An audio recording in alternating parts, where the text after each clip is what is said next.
Holly, thanks for coming on the show. Great to be here.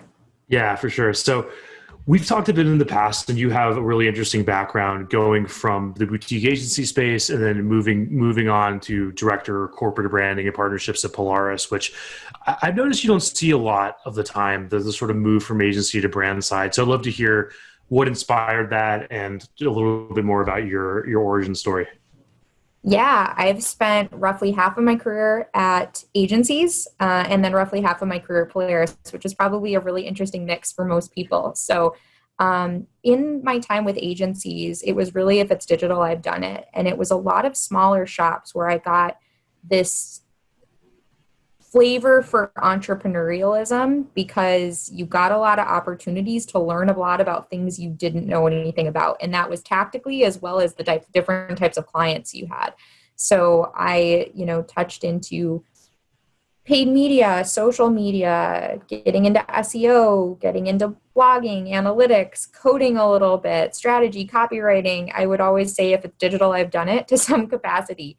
So, I spent a lot of time really learning a lot about the different things that you could do on the internet to increase awareness, get closer to customers, whatever that may be.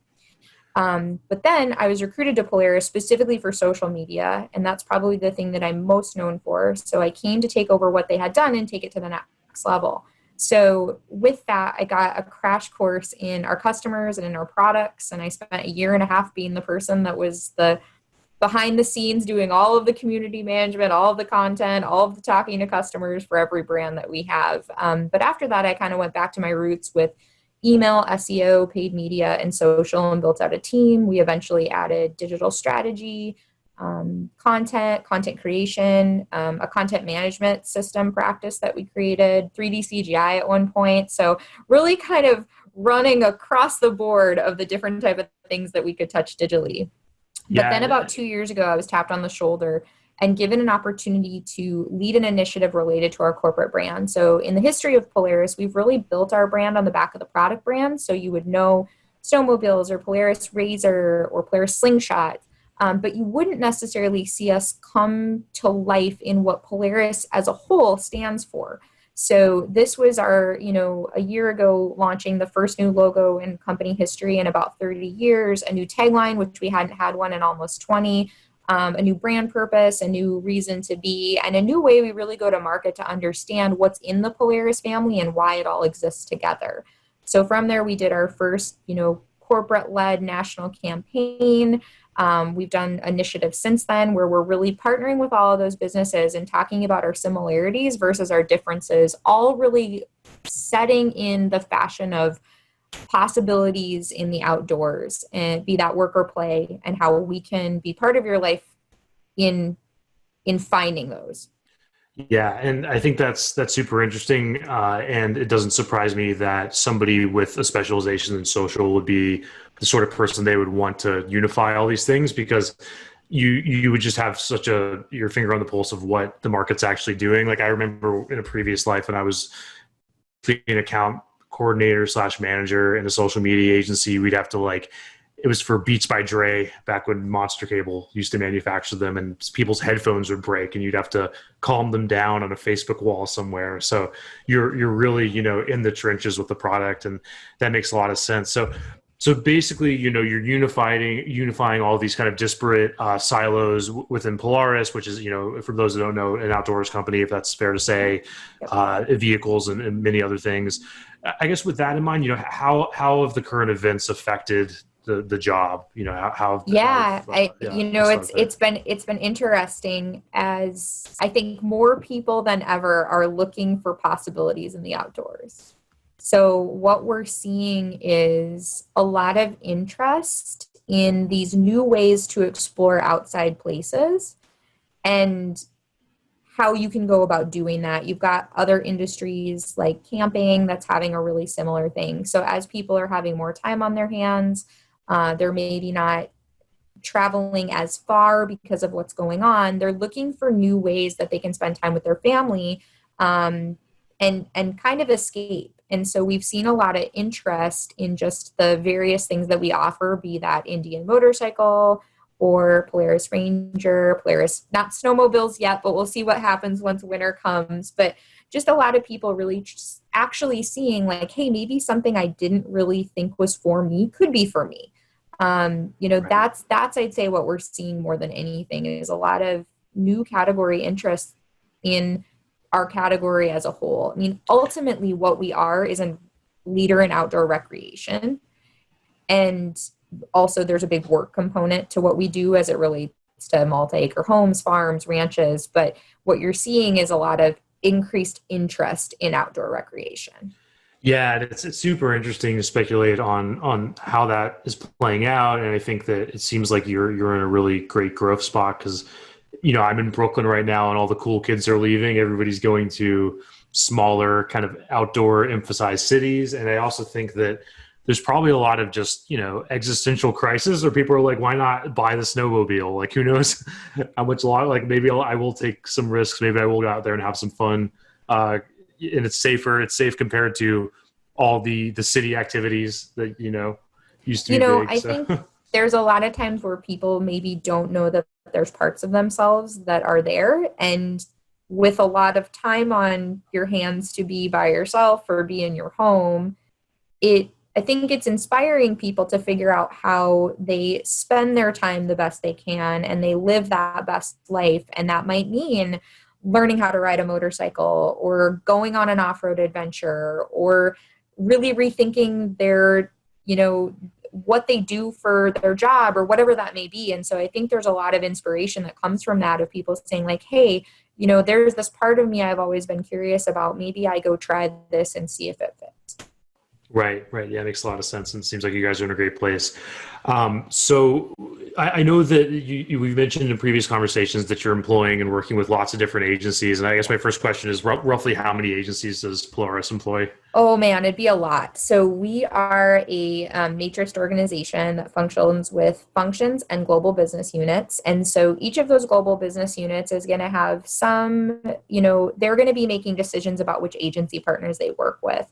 And when you think about all the different things that you need, be that an experiential events capability, an agency that specializes in certain types of people, print, digital, media buying, social, copy, user experience. I mean, there's so many different things where you're potentially needing experts to help you. So man, I can off the top of my head probably think of near 50 Wow. that come to mind, just because everybody's got a different flavor. And if you think about a group like our commercial government defense team, what they need to do and who they're aiming at is very different than say timber slide, which is a snow bike kit, where they're thinking about just again the approach and the market and everything they need to do is going to be supremely different than so with that you go try to find people who can help you with what you're aiming at.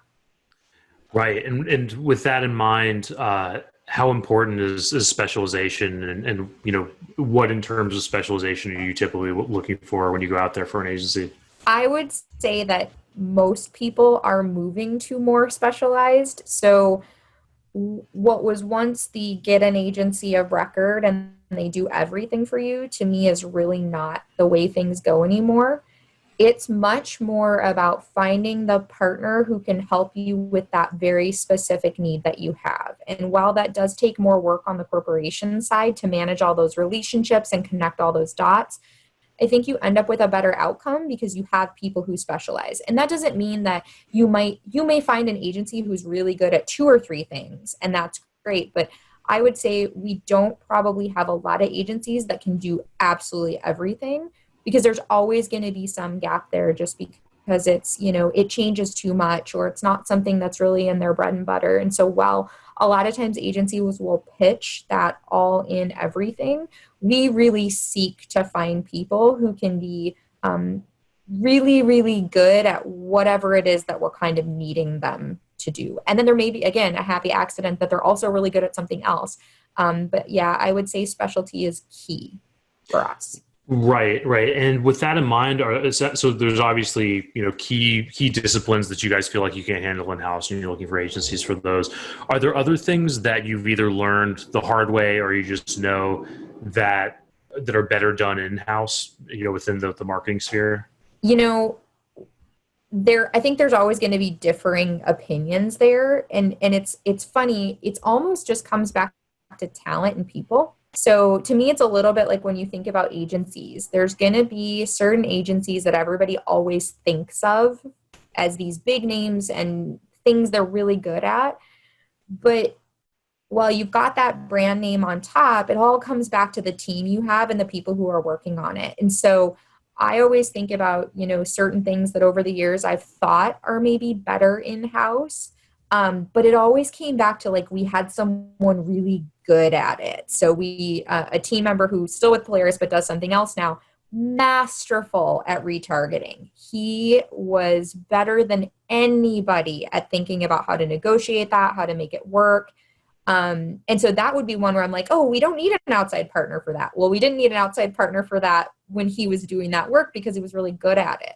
So a lot of times it's really having a really clear understanding about your inside capabilities as it relates to team currently and what they're capable of learning further. And then from there, kind of crossing that with what else could you get if you went external. So it's probably a little bit of a long-winded answer, but I think it all just comes back to who you've got as players and what they're capable of doing.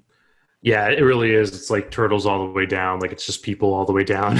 Yeah, it really is. Yeah, I used to very much say like community management as an example is something that should always be in-house. Part of that is just cost because it's a constant always thing.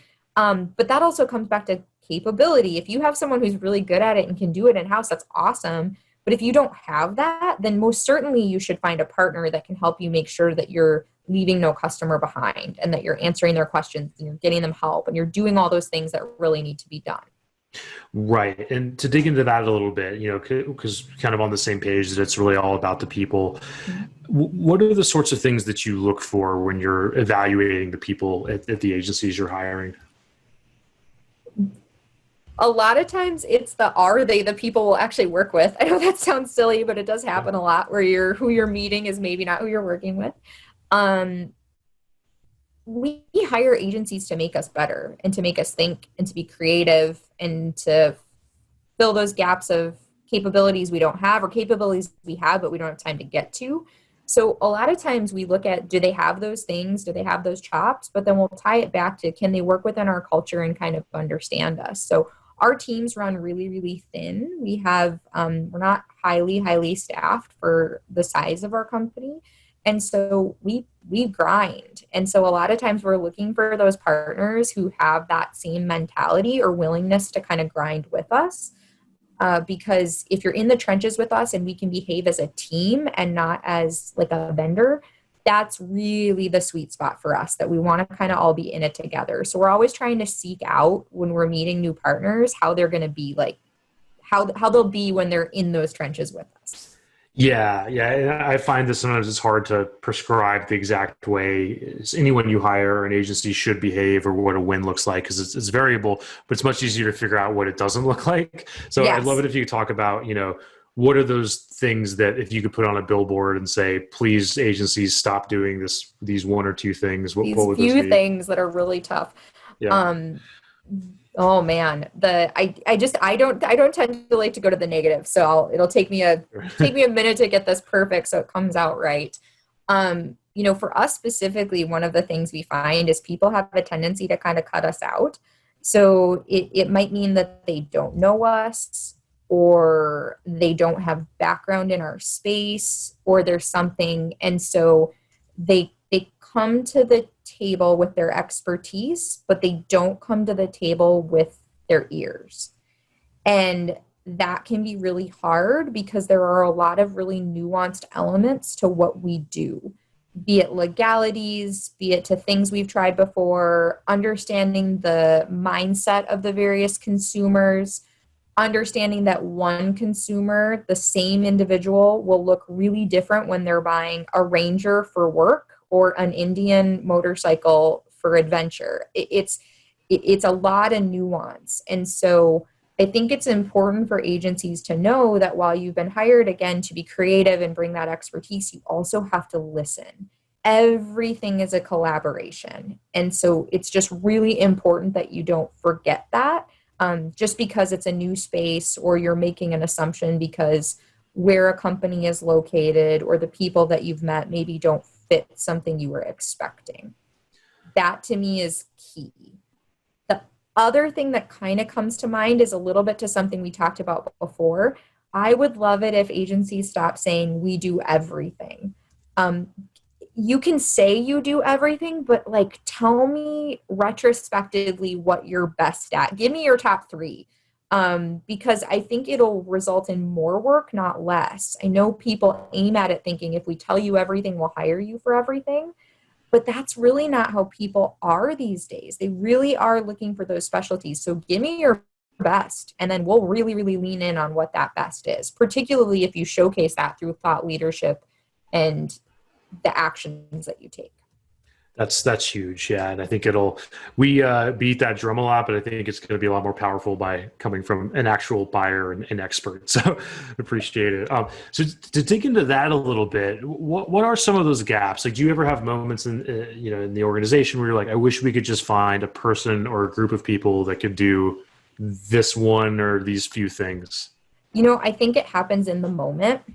And so it will be when you're aiming at something and you're not quite landing it, where it makes you think, man, I really just wish I had another brain to throw at this. And I wouldn't say that it's specified to a tactic or a type of work or an area. It's moments when you're deep in something and realizing that you really just need that extra person to guide and help, or that extra brain to kind of look at something.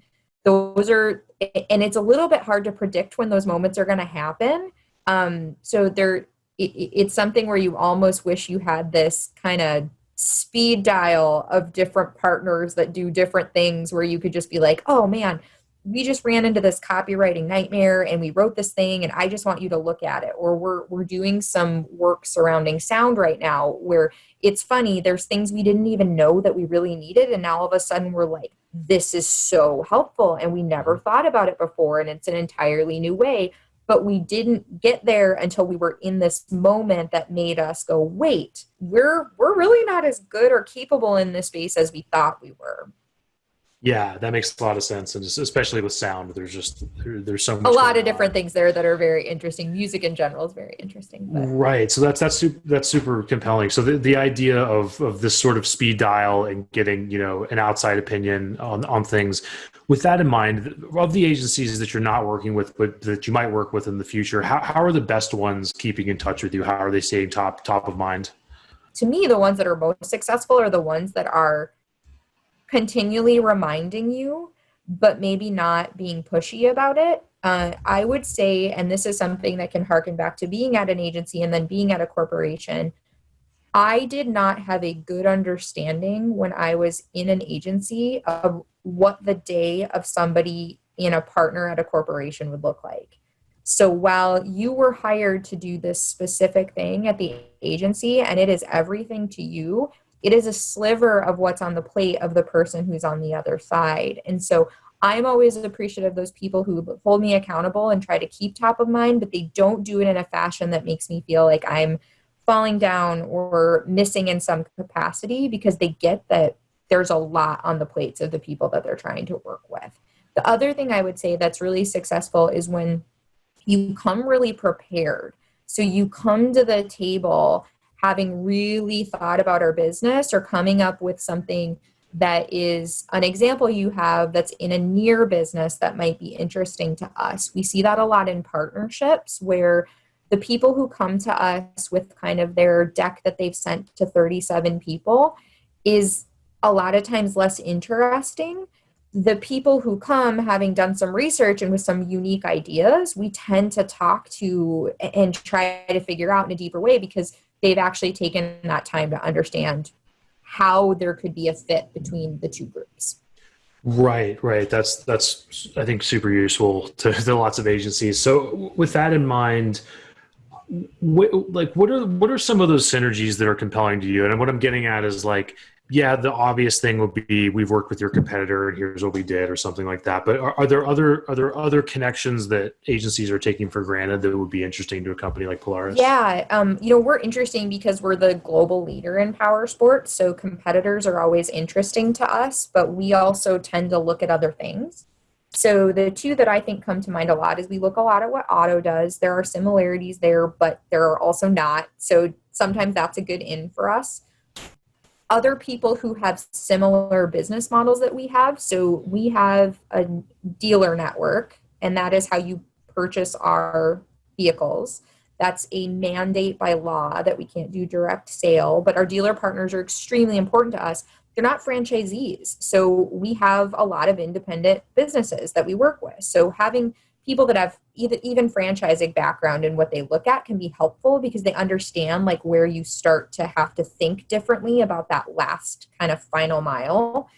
And then I would say aspirational brands in the category. So if you come to us and you're selling creative and you've worked with brands that are really known for expert creative, that's always really good too. So really it's that kind of Auto similarities in business. And then that last element is those, anytime you've got those aspirations as it relates to what you're bringing, this brand is extraordinarily good at loyalty and you worked with them on that. That definitely makes us stop and listen. Right, right. That's great. And something you mentioned earlier is, the importance of thought leadership and demonstrating an expertise, perhaps before you even meet anybody in a given agency. And I think a big thing that creates a lot of hand wringing for our clients and others out there is what format do we create this content in? What's going to, what does this person actually have time for? What will make them actually look at this stuff, and so on. So I'd love it if you could just go through, a day in the life from a high level, not every little thing you're doing, but just what that looks like and how you're squeezing in time to see what people are doing out there. Sure. Well, I think it's really different right now than it has been in the past. And I would say I spent most of my morning with tech issues related to my computer. So that added a layer. But, honestly, we spend a lot of time in meetings right now because we are virtual. There is a lot of that hallway pop in stuff that doesn't get done anymore. So you're trying to recreate that by being on camera and, being on calls and figuring out how to get work done. So it's interesting because you're doing that while also trying to do the tactical things you need to do. And that might be doing a deck. That might be presenting some capability of some sort. That might be tactical execution of, we just ran a campaign where I'm doing the social media in response for it because there's nobody else to do it, right? So it looks really different every day. What I will say that's similar is that a lot of people in our organization right now are doing the work at night or on weekends, or that's when they're getting time to catch up on email, see what's in there.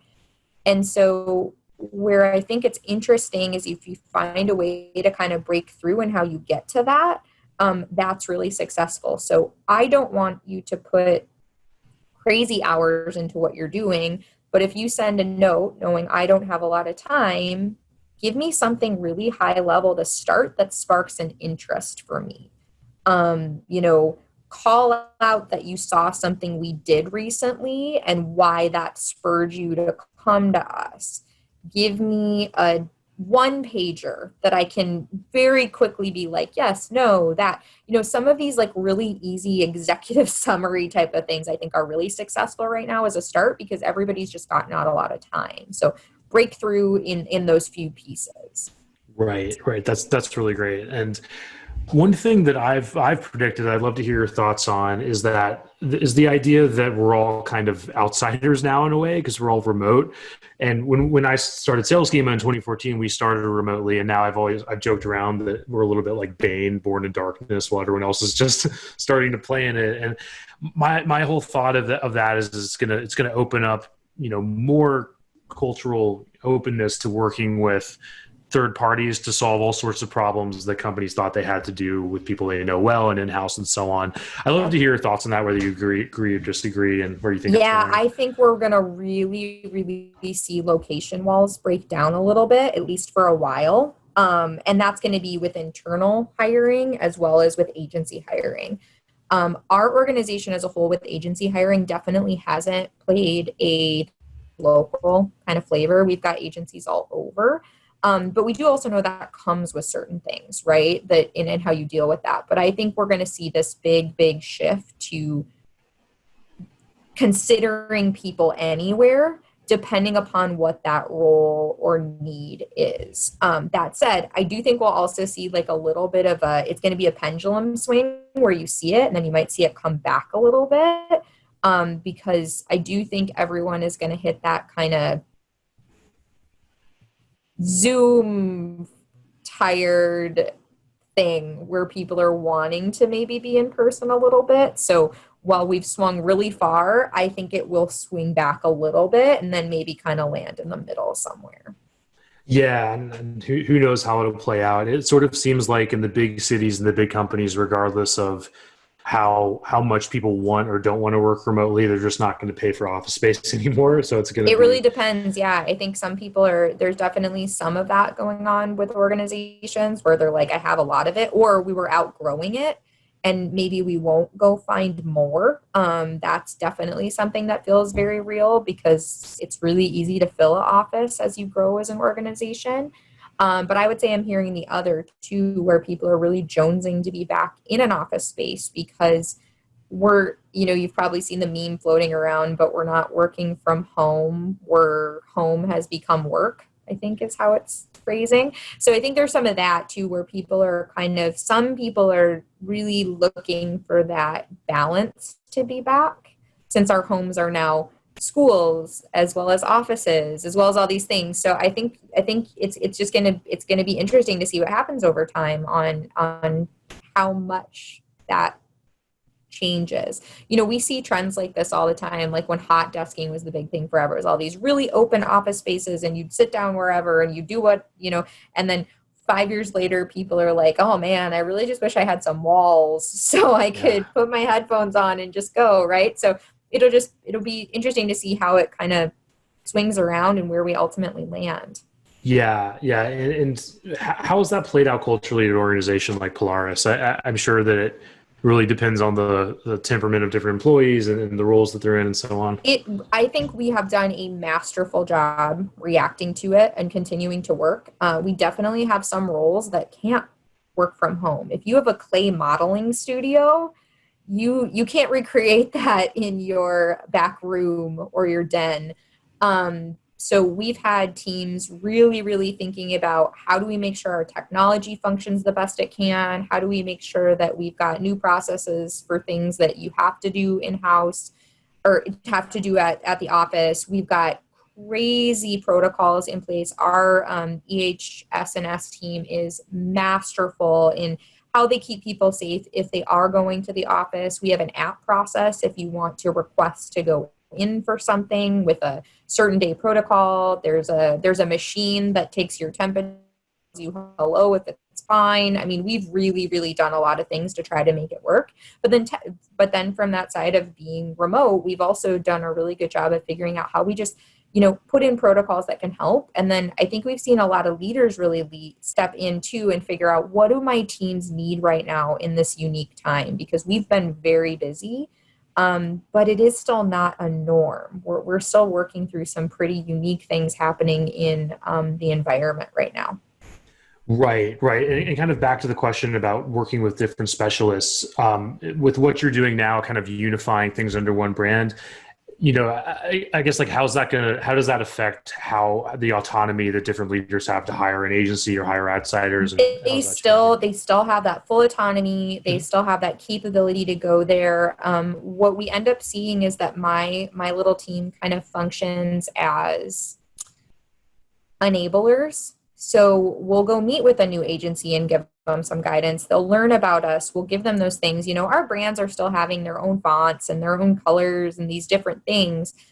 But we kind of consult with the different groups along the way. And that's agencies we've worked with for years, as well as the new agencies. So really, they still have that autonomy. They still get to go do what they want to do and how they're going to do it. But they may think like, hey, maybe Holly or Samantha could look at this for me quickly and say, what do you think about this? Does this feel on brand? Is there a different way we could approach it? And then we help guide. And then they ultimately, as long as it's not off brand, they get that final decision. Right. That makes a lot of sense. And kind of getting towards the end of the time, I'd love to just learn a little bit more about what's exciting you. What are the big things that are kind of getting you up in the morning in your role at Polaris? Yeah, I mean, we live by this mantra a bit of giving our good people more. So every day is something new. A team just did a bunch of work and kind of came back to this idea that like entrepreneurial spirit is something that really, really drives each of us at Polaris.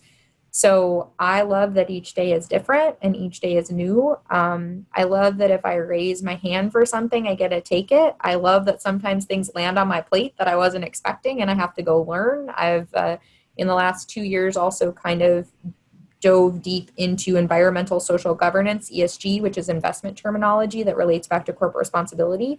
That changes every day. So it's this constancy of seeing what's happening and how we can show up. And then the other thing I would say is, our customers really, really are at the heart of everything we do. We are trying to delight those people who have always been involved in power sports and bring more people in and help them see themselves in it. So it is really exciting anytime we get that opportunity to showcase that in a way that helps people maybe be seen or heard in a way that they hadn't been before. So this past Saturday was International Female Ride Day. And I don't know when this will air. So in August was International Female Ride Day. And that was started by an individual, Vicki Gray, 7 years ago, focusing on women in motorcycling. And it was a day for them to kind of ride together and celebrate these women who, were doing something that inherently maybe had always been male dominated. And we partnered with her this year because she's wonderful and allowed us to do so, to extend that to other types of power sports.